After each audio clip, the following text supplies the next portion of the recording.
I want to talk about something I feel like not a lot of people talk about, and that is because it is partly in the culture not to talk about these things, but partly also is because it is just so shady and so dark.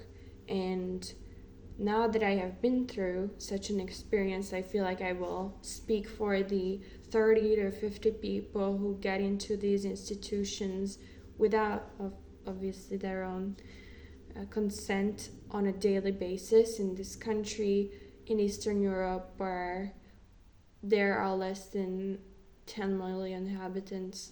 And by me talking about this, I hope I can shed light on a part of the world that does not belong to the dark web. It does not belong to the shiny side of life. It belongs to somewhere in between.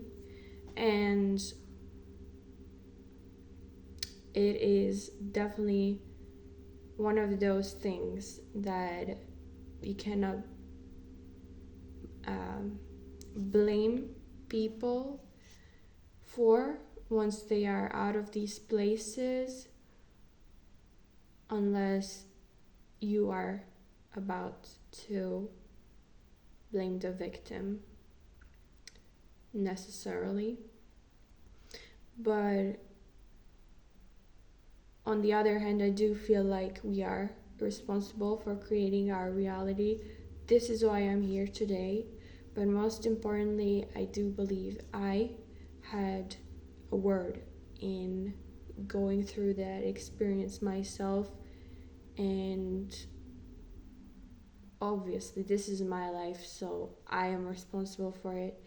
And I do agree with the idea that as much as we may have been through, we are responsible for creating what we have now and what we will have and what we will go through, especially with regards to the future. And so, my experience had been that my parents live in a very secluded area in the most rural part of the town, which was not even declared a city because it is such few inhabitants just in 2008. And the name of the street where my parents' house is basically called Forest Street because that street is the valley where you can reach the forest from. And so where our house is specifically is very much almost already in the woods. And so chirping birds all surround it. There is a lake in the garden. It is a very, very soothing place. But there is one side to the house being in such a dark, cold valley most of the time, and that is that things of the city, such as grocery stores, train stations, even the library, are very far. So if you want to go anywhere, you literally have to go far, and yeah. Once you leave that place, you feel warmer because you get out of the valley, which is cold and very run by the wind, so to speak. And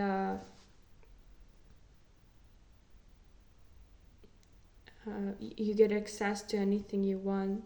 But just leaving can feel so uncomfortable, especially during the winter, because it is colder than in other places. For example, when I was a child, I remember I used to leave the house in the morning with two jackets and two sweaters on top, and I came back when the sun was already shining with all those layers in my hand. So I basically looked like a Christmas tree. And because of this fact, when you take the middle of the night, it is extremely cold, even during the summer. But when I went through what I went through, which I'm about to share, it was during the winter. So what happened was I had not been eating for more than a day because I had been on a long fast, because I heard that stem cells get produced in your body after 3 days of fasting without consuming anything except water, possibly. And so I was one of these long fasts because of an injury I'd suffered years ago, because I was very serious with sports, and also not in a lucky place with romance, and it just so happened that I injured myself, unfortunately, because I believe even injuries do not happen for no reason. But I was on one of these long fasts, and I had not been drinking or eating anything for 1.5 days, and it was or maybe 2 days. It was almost 2 days, and it was the middle of the night.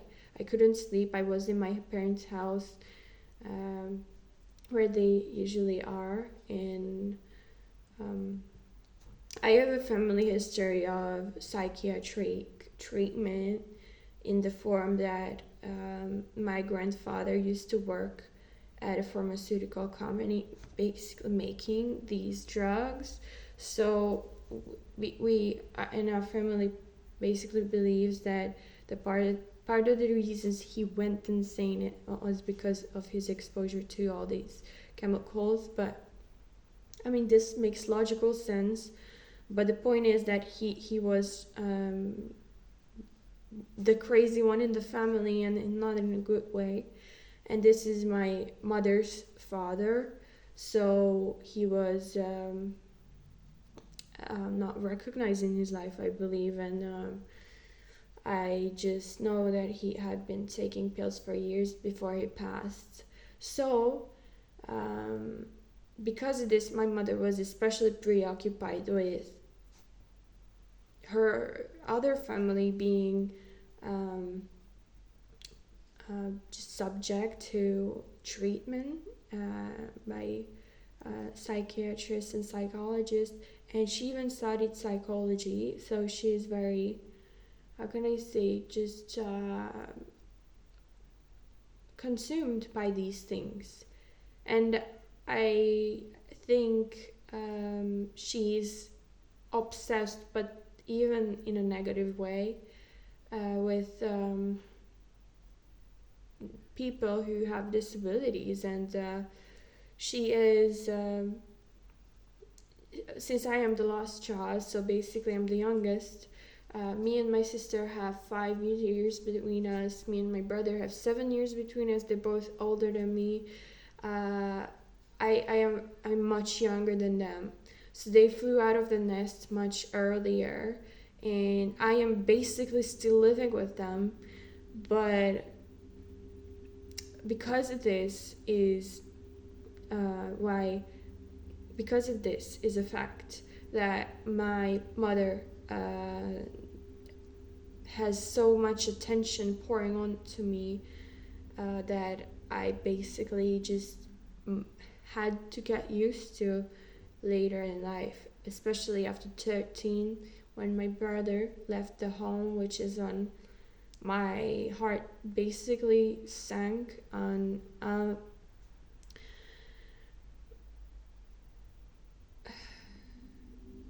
to put it shortly, me and my mother have an okay relationship, but it is literally walking the line of okay and unacceptable. So, I would say I'm literally on the edge of survival because of this all day, every day, and I live in fight or flight.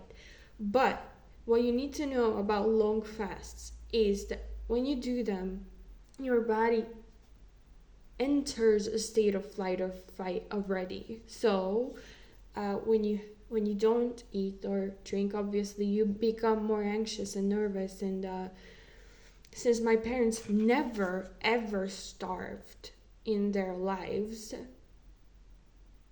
they may not know that I was more physically reactive. I haven't harmed anyone, or haven't laid my hands on anyone, but my parents just have PTSD from my grandfather's situation, and I am the one who gets all the attention and who gets to take the blame, so I'm the scapegoat. Am I not? Because my father laid hands on me once when I was fasting for 2 days. And what you may notice about your body when you are in that stage of fasting is that you become faster in the way you react to things. You may come across as more aggressive to other people because you have nothing in your stomach. You're not digesting. Your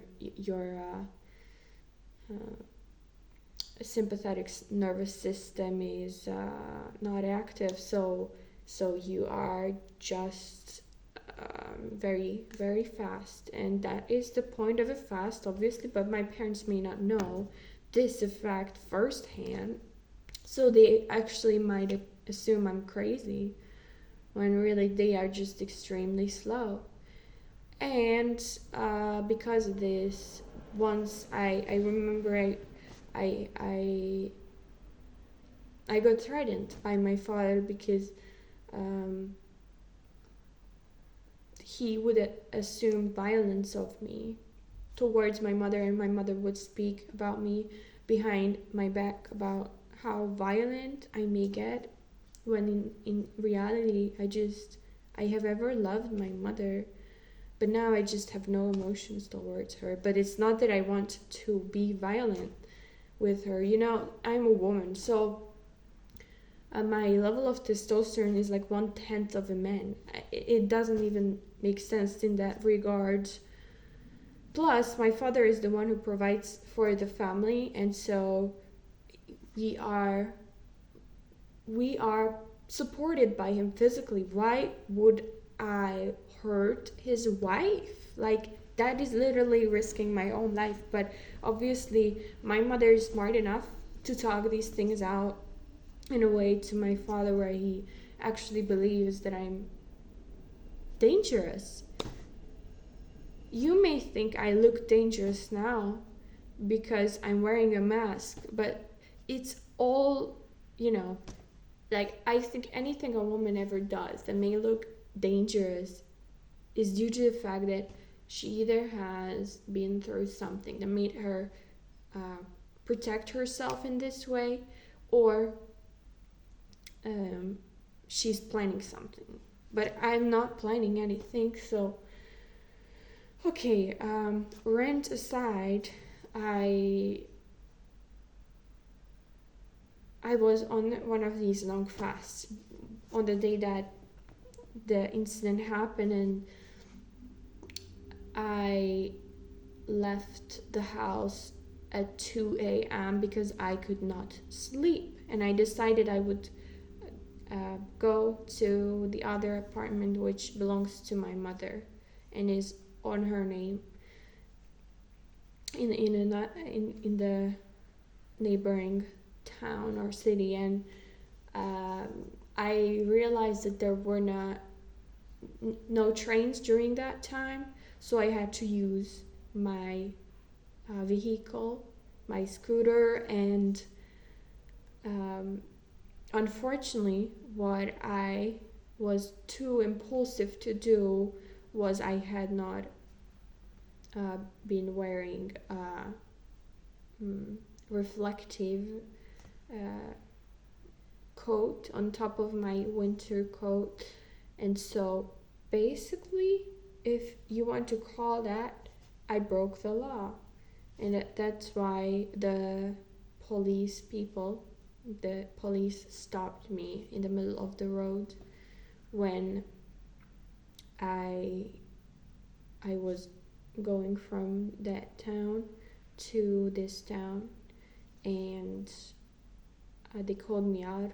And first they proposed that I pay a fee and then I would leave. But then I started crying hysterically because I was, first of all, on an empty stomach, and second of all, out of money. And then my mother appears. Then my mother appeared because later when I found out, she and my father had heard me leaving and quote unquote closing and opening the door of the gate. And so at 2 a.m., my parents woke up. They gathered and they discussed how I must have been chased down. And so my mother appeared when I was talking to the police officer about my situation. And by the way, the police was there because I live in such a dodgy area that drug dealers are everywhere, especially at night. And so police must supervise the situation. And the drug dealers are especially common in the valley, in the street where I live, which is where I remember, this is for another video, but I remember I found out at a different time that the street we lived on actually had seen people being murdered. Anyway, so my mother shows up and she starts talking to this woman, to this lady, police officer, and next thing you know, as they say, I am saying yes, holding my other cheek to the fact that my mother is basically convincing this police officer that I am mad. So the policewoman looked very indecisive and reluctant to make a decision. The man who was with her was very passive. He was just standing there, basically giving comments here and there, but the majority of the job was done by the woman. So this woman is standing there questioning me, obviously, and she's proposing multiple things. When my mother had not been there, that is when she had proposed for me to pay the fee. And then afterwards, the psychiatry became a thing only because my mother suggested it. And if I remember correctly, this is the truth. But later, I am standing there, I find out that I have no option but to choose between me either going to the psychiatry alone and without handcuffs because I am such a lawbreaker, right? Or I get to go home with my mother. in her car. But guess what I chose? I didn't choose to sit in the car with my mom again. And I really hope, I will never need to do that again, because I remember being a child and going to school with my mother in her car, and because there is such an age gap between me and my siblings, I remember I was especially carried to all these extracurricular and school activities and school regularly in an especially regular way. And during these sightseeing tours, so to speak, I was extremely abused verbally. Sometimes my mother would scream at me in the car. Sometimes she would call me names. Basically, she would treat me in any way you would treat the worst thing you've ever seen in your life. And I just had such PTSD in that moment that I decided not to sit in the car with my mother, just because even I had my scooter in there. Like, if the police really had wanted me to leave, they could have had me leave on my own. But I am an adult and I did not feel obliged to be supervised by my mother. On the spot, I remember she said, she stood there with a straight face and she said, literally, word by word, I cannot save you. But with no emotion in her department whatsoever. And so then I find myself going into this huge car. They do not handcuff me because I am not crazy enough for that. And I go into this psychiatry because I was on an empty stomach. I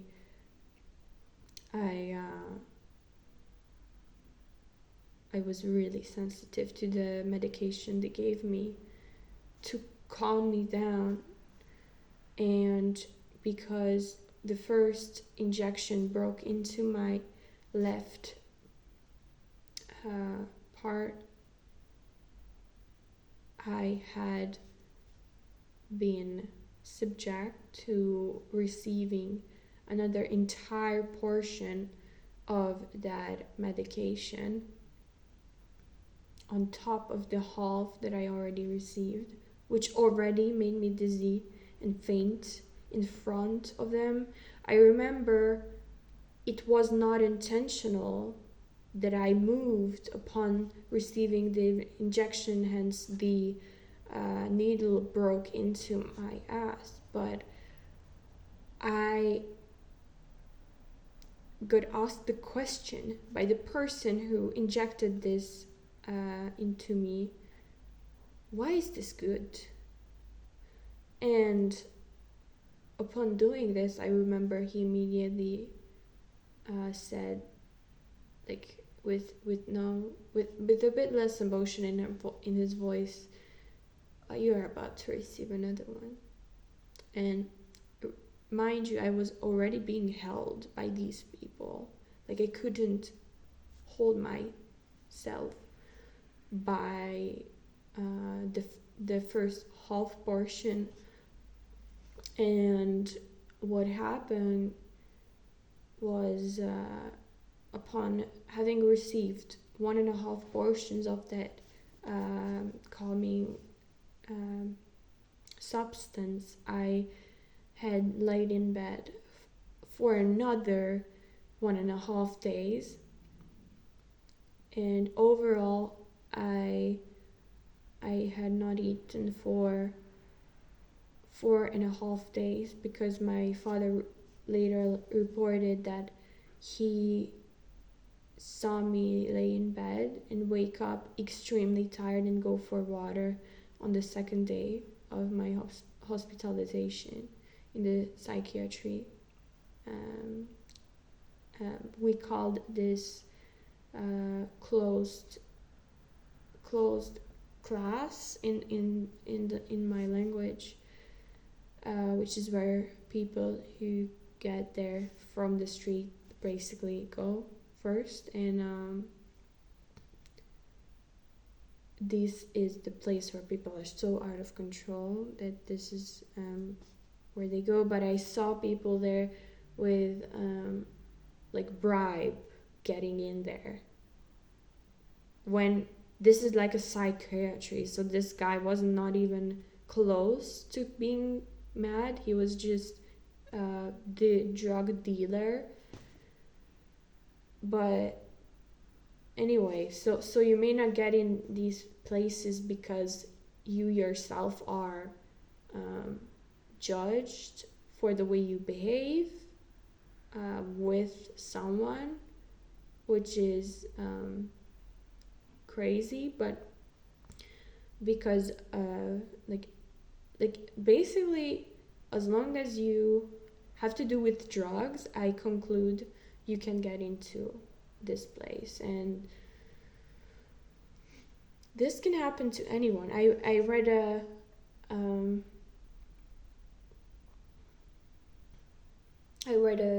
article about someone else's experience, which is that a person got into a situation with the police, but they had already been taking medicine for their neurological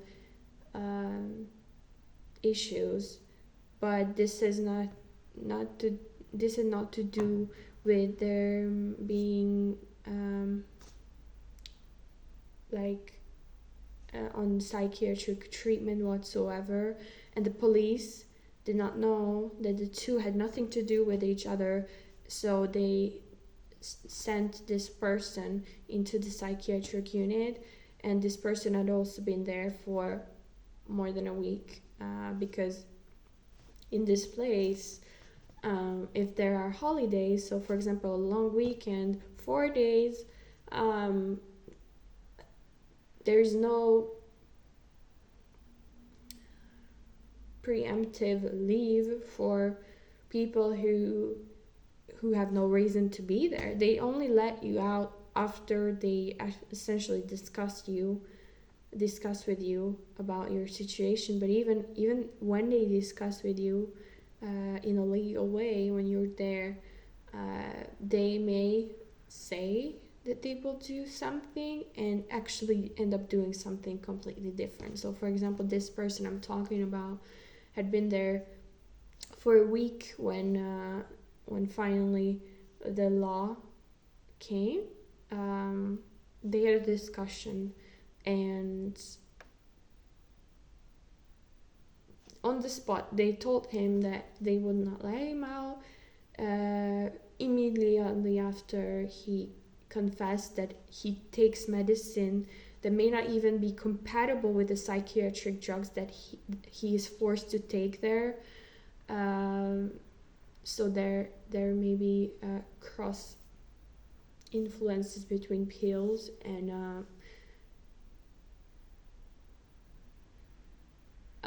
immediately after he confessed that, obviously in an emotional way, and upon impulse, they tell him, no, you'll stay. And then what happens the next day is he's free, he's out. But the point of my story is that anyone can get into these places, even though societally we judge them, because we do not want to be those people. And I believed I could not be one of those people. And I would like to believe that it was my responsibility and my word that eventually got me in there, because had it not been anything else, or had it been anything else, I would not even be telling this story, because I would not see it as a part of my story, but because it impacted me so much, because I was forced to take the injection on an empty stomach while not having eaten or drink anything for multiple days. I woke up so tired that I almost felt like I was going to pass on the spot. And I feel like I have been talking for long enough, but there will be a lot of stories, if not this dark, then dark enough, that will come, because I am one of those people who intentionally chose the life path of complying, not because everyone else said so, but because I chose to, if I chose to.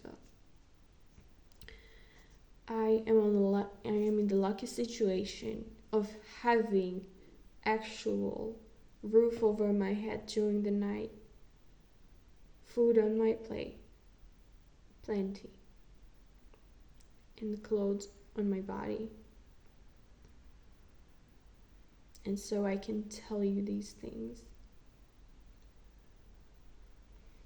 But there are many who will never have a voice. And I am here to talk for them too.